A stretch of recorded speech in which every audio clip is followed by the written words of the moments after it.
Okay, here's a question coming in from Russell Pille, who says, my father has just retired and has no other source of income.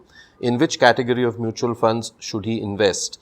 We talk a lot about SIPs. We don't talk much about SWPs. Yeah, absolutely.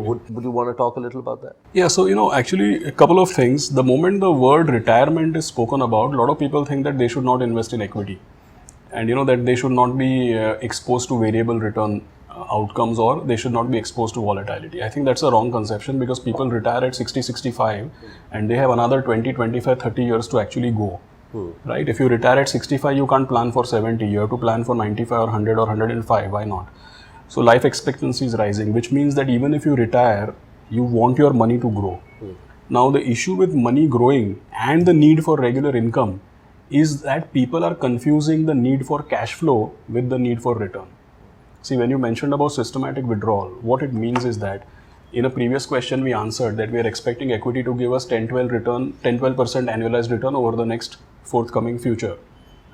If I put a certain amount of money and I put a systematic withdrawal where I am redeeming 0.75% of my capital per month.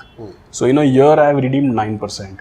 But if the expected return is 10% or higher, means eventually I'm not going to dip into my capital.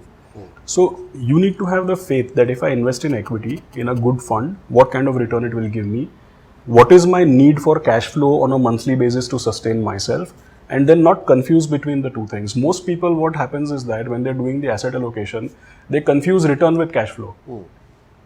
In equity, return comes in a non-linear fashion, but your need for cash flow is linear.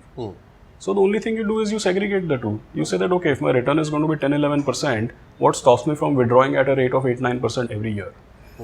That's why systematic withdrawal plays a very, very important part, and people should not worry. If you're going to invest for 10-20 years, the asset class and the fund managers are obviously, and if the fund doesn't deliver, you change the fund. But you're free to withdraw and put it elsewhere. But it's a good thing to do.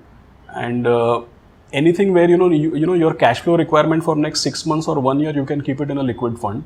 But the longer term, you can actually put it into equity and do a systematic withdrawal. Mutual fund investments are subject to market risks. Read all scheme-related documents carefully.